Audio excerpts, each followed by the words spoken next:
Welcome back. This is John Struggledork, take 6, Fuller Thinking Brain Mind. Okay, last time we were talking about to apprehend. And I really wanted to give you my definition. As part of design, it's really important to understand what the words mean. And if you're going to design a great business, if you're going to be part of a great marketing, if you're going to be part of a great direct mail campaign, you better be able to very clearly define your words, because you may well understand them, and does your customer understand them? And a lot of times people don't understand me, and it's one of the biggest banes, or one of the hardest parts of my life, is I really do understand a lot of things, but that doesn't help me. So what I've learned is I've got to absolutely give a definition of what I mean. So let's look at some of the definitions. And these are my thoughts, these are John's thoughts. So apprehend, to grasp in the senses or mind, a feeling of something. So it's there, you know it's there, you're just not sure what it is. Okay, a thought. A thought is activities of the brain function of a human being. Human beings are perpetual information gatherers, and the brain replays information experiences as a thought for the mind to relate into any given circumstance. So whatever your circumstance is, you're going to start to get relationships. And really, our thoughts are or our experiences or our collections are really very short-lived. And what happens is we keep streaming the relationships, and sooner or later we make a connection, and oh my gosh, now we're starting to think. And so thinking is a mind function that allows any human being to have a choice in the way the thoughts are applied. That's the fundamental difference of human beings and universe as we know it. We have choice. We can now create futures by what we know. And so it's all this gathering of information in our brain, and all this, hundreds of thousand years of relationships and interrelationships.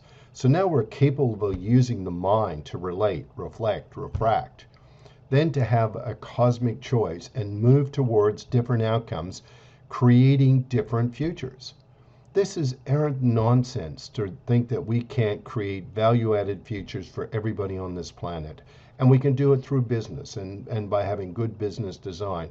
It's no longer about winners and losers. It's about adding value. Can you add value to your customer? And by adding value, there will be something left over. And so that to me is pure design. Action. Process movements away or towards something or somebody. You can choose to do more of something or less than something. If you're doing more, you're moving towards that something. If you're doing less, you're moving away from that something.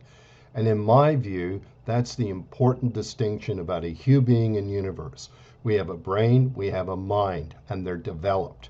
And now they're developed, we can create futures from now.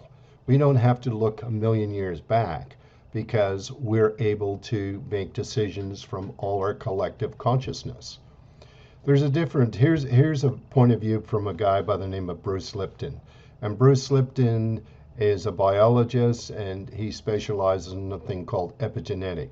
And this is what he says. A habit is a program in the subconscious mind. You see, right there, that's where Fuller differentiates. He would call it subconscious brain. It's a program that's in your brain, and it's coming out and it's managing whatever you're doing.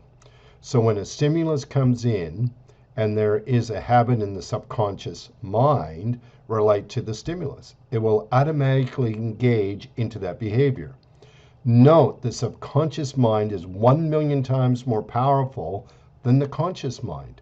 And I think that's very confusing. I think Bruce Lipton is world leading. I think we've got to get our definitions correct. I think we've got to call the brain, and the mind, the mind. That's what Fuller differentiates in. And how the hell do we know that it's 1 million times more powerful?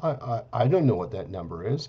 I just know that they work together, and together they're powerful.